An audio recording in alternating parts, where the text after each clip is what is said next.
दोस्तों जय हिंद। उम्मीद है कि आपने जो 10 जनवरी की शिफ्ट फर्स्ट हुई थी केबीएस एनबीएस टायर 1 की वो बहुत बढ़िया से की हो, क्योंकि हिंदी के अगर पेपर की बात करें तो बहुत ही इजी से 10 क्वेश्चंस थे और इनमें से बहुत सारे क्वेश्चंस अगर आप देखेंगे तो मैंने आपको पहले भी करवाए हैं। जो बच्चे बोलते थे कि भाई इतने सरल क्वेश्चंस क्यों करवाए जा रहे हैं, ये मेरे लेवल का नहीं है, ये मेरे अब आप प्रश्न देखिए, बहुत ही बढ़िया से प्रश्न आए थे, बहुत ही बढ़िया से, जिनमें मुझे नहीं लगता किसी भी बच्चे को किसी भी तरीके की तकलीफ हुई होगी। हम एनालिसिस कर लेते हैं। पहला प्रश्न था हमारा वाक्यांश के लिए एक शब्द क्या। ठीक है, इसमें पूछा गया था कि कम भोजन करने वाले के लिए हम एक शब्द क्या प्रयोग करते हैं। इसको निराहारी, शाकाहारी, मांसाहारी या अल्पाहारी कहते हैं। इसका करेक्ट आंसर था फोर्थ वाला ऑप्शन, अल्पाहारी कहा जाता है कम भोजन करने वाले के लिए एक शब्द अल्पाहारी। अल्प कम मतलब अल्प, आहार जिसका हो, कम आहार जिसका, अल्पाहारी। इसके लिए एक और शब्द प्रयोग होता है, मिताहारी भी कहा जाता है, लेकिन मिताहारी ऑप्शन में नहीं था। अच्छा, निराहारी किसे कहा जाता है? जो बिना आहार के रहे, ठीक है, जो बिना भोजन के रहे, जो भूखा रहे, बिना भोजन के रहे, ठीक है, उसको कहा जाता है निराहारी। शाकाहारी जिसका भोजन क्या हो, जिसका भोजन शाक सब्जी होती है, साग सब्जी होती है, उसको शाकाहारी कहा जाता है। और जिसका भोजन मांस होता है, जो आहार के रूप में मांस का इस्तेमाल करता है, मांस को लेता है, उसको कहा जाता है मांसाहारी। मांस खाने वाले को मांसाहारी, शाक सब्जी खाने वाले को शाकाहारी, और जो आहार ही ना ले उसको निराहारी, और जो कम आहार ले उसको अल्पाहारी। ठीक है, नेक्स्ट देखिए, अपने व्यय पर नियंत्रण रखिए, मतलब आप जो खर्च कर रहे हैं उस पर नियंत्रण रखिए, क्योंकि बाले को सदा कष्ट होता है। किसको सदा कष्ट होता है? ये जो इन्होंने रिक्त स्थान दे रखा था, इसमें आपको एक मुहावरा भरना था, जो इन्होंने यहाँ पर विकल्प दे रखे थे, इनमें से कोई एक। उपर्युक्त वाक्य में रिक्त स्थान की पूर्ति के लिए उचित मुहावरे का चयन करिए। चादर से बाहर पैर पसारने, जान पर खेलना, गागर में सागर भरना, कान लगाकर सुनना। तो इनमें से सबसे सटीक कौन था? वो था आपका फर्स्ट वाला ऑप्शन, क्योंकि चादर से बाहर पैर पसारने वाले को सदा कष्ट होता है। अगर आप अपनी हैसियत से ज्यादा कुछ कर देंगे तो हमेशा आपको दिक्कत ही होगी, आपने भी ऐसा महसूस किया होगा। ठीक है, तो जितना आपके पास हो उसी में आपको गुजारा करना चाहिए, मतलब उसी में संतोष करना चाहिए। अगर आप उससे ज्यादा पैर फैलाएंगे तो हमेशा क्या होगा? दुख होगा, कष्ट सहना पड़ेगा। ठीक है, गागर में सागर भरने का मतलब होता है कि कम शब्दों में ज्यादा गहरी बात कह देना। कान लगाकर सुनना मतलब होता है ध्यान से सुनना। इस कविता में कवि ने सत्य की खोज से जुड़ी बातों की ओर किया है। यहां पर रिक्त स्थान में आपको एक सटीक शब्द जो है वो चुनना था विकल्प से। रिक्त स्थान की पूर्ति के लिए सही शब्द का चयन, प्रसार किया है। अच्छा, जुड़ी बातों की ओर प्रसार किया है, क्या प्रसार यहां पर सही बैठ रहा है? आप बताइए। बातों की ओर, बातों का प्रसार किया है समझ में आता, लेकिन बातों की ओर प्रसार किया है गलत है। बातों की ओर वर्णन किया है, बातों का वर्णन किया है। अगर होता बातों का वर्णन तब तो सही होता, अन्यथा ये गलत है भाई। बातों की ओर संकेत किया है, बिल्कुल सही है। बातों की ओर इशारा किया है, बातों की ओर संकेत किया, लेकिन अगर हम क्या उल्लेख कर सकते हैं? नहीं, बातों का उल्लेख किया है, बातों की ओर उल्लेख नहीं हो सकता। तो यहां पर आप वाक्य में ये शब्द प्रयोग करके देख लेते, तब भी आपका सही हो जाता, और उम्मीद है आप सभी ने सही ही किया होगा। करेक्ट आंसर था थर्ड। रोग मुक्त का सामासिक विग्रह, ये मैंने कल ही करवाया था। रोग मुक्त, इसका समास विग्रह रोग पर मुक्त, क्या ये सही है? गलत है। रोग में मुक्त, गलत। रोग के लिए मुक्त, गलत। सही आंसर था रोग से मुक्त। अच्छा, पूछ दिया जाता आपसे कि इसमें कौन सा समास है, तब आप कहते ये अपादान तत्पुरुष समास है। कौन सा समास है? अपादान तत्पुरुष समास है। जहां पर क्या हो, जहां पर दो पदों के बीच विभक्ति का लोप होता है, वहां पर कौन सा समास होता है? वहां पर अपादान तत्पुरुष समास होता है। जहां पर दो पदों के बीच विभक्ति का लोप हो वहां पर तत्पुरुष समास है, लेकिन जहां पर अलगाव भी प्रदर्शित, विभक्ति चिन्ह जो है वो अलगाव प्रदर्शित कर रहा है, तो वहां पर अपादान तत्पुरुष समास। तो रोग मुक्त, रोग से मुक्त, रोग से अलग हो गया।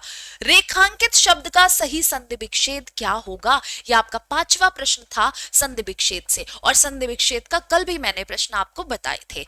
संधि विच्छेद का मतलब सिर्फ ये नहीं होता है कि दो शब्दों को हम जैसे, मतलब एक शब्द को हम जैसे चाहे तोड़ मोड़ दें, ऐसा नहीं होता है। हमें दोनों शब्द प्रॉपर तरीके से लिखने होते हैं जो अर्थ देते हो। ठीक है, जैसे जैसे रे, अब ये रेखांकित, ये जुड़ सकता है? गलत है, बिल्कुल गलत है। अच्छा, रेख ये कोई शब्द नहीं है, रेखांक ये भी कोई शब्द नहीं है, तो करेक्ट आंसर था सेकेंड वाला ऑप्शन। यहां पर क्या होता है, जादू होता है? नहीं जी, यहां पर बहुत ही सरल सी संधि है, उसको कहते हैं दीर्घ स्वर संधि। कौन सी संधि थी? तो आप कहेंगे ये दीर्घ स्वर संधि का उदाहरण था। कौन सा उदाहरण था? ये दीर्घ स्वर संधि का उदाहरण था। यहां पर बड़े आ का अ से मेल हो रहा था और ये बड़ा आ बन जा रहा था, तो ये क्या था? ये दीर्घ स्वर संधि का उदाहरण था। उम्मीद है कि आपने ये सही ही किया होगा।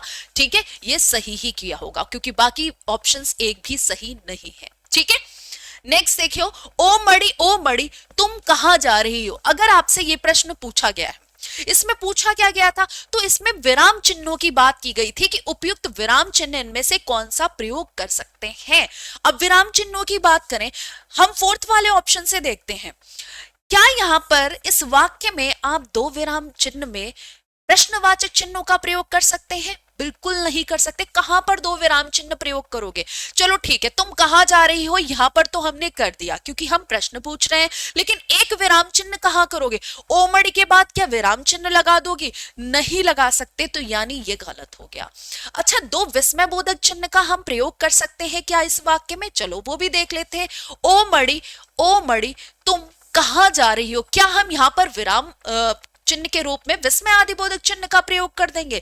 गलत है। हमें क्या करना था? हमें यहां पर किस चिन्ह का प्रयोग करना था? हमें यहां पर जिस चिन्ह का प्रयोग करना था वो कौन सा था? आप कहेंगे हम इस चिन्ह का प्रयोग कर सकते हैं। गलत है। ठीक है, क्योंकि हम यहां पर प्रश्न पूछ रहे हैं, तो कौन सा ऑप्शन सही था? ओ मड़ी तुम कहां जा रही हो, क्योंकि हम प्रश्न पूछ रहे हैं, तो यहां पर पूर्ण विराम चिन्ह का प्रयोग नहीं कर सकते। विस्मय आदि बोधक चिन्ह का कर सकते, लेकिन दो जगह नहीं कर सकते। दो प्रश्नवाचक चिन्ह का प्रयोग नहीं कर सकते, यानी कि करेक्ट आंसर कौन सा था? फर्स्ट वाला ऑप्शन। वैदराज, मैं मर जाना चाहता हूं पर इस कष्ट में नहीं रहना चाहता। भाई कोई इस कदर दुखी है, कह रहा है वैदराज मैं मर जाना पसंद कर रहा हूं पर इस दुख में, इस कष्ट में नहीं रह सकता। यहां पर बताना है आपको उपर्युक्त वाक्य के लिए विराम चिन्ह कौन से प्रयोग करोगे। अच्छा, अगर हम बात करें इस वाक्य में, जब आपने पूरा वाक्य पढ़ा है, क्या कहीं पर भी प्रश्नवाचक चिन्ह की आवश्यकता आपको लगी है कि भाई इसमें प्रश्नवाचक चिन्ह लगा होना चाहिए? कहीं भी प्रश्न जैसी आपको कुछ प्रतीत हो रहा है? नहीं हो रहा है, तो यानी कि ये कट हो गया, ये कट हो गया। दो तो ऐसे ही आपने टैकल कर लिए। अब यहां पर अगर हम बात करें दो पूर्ण विराम, दो पूर्ण विराम का कहीं प्रयोग कर सकते हो? जरा बताओ। नहीं कर सकते हो। वैदराज के बाद अगर हम बात करें, यहां पर विराम चिन्ह लगा दोगे या यहां पर लगा दोगे? गलत हो जाएगा, यानी कि ये भी नहीं है। सही उत्तर है आपका फोर्थ वाला ऑप्शन।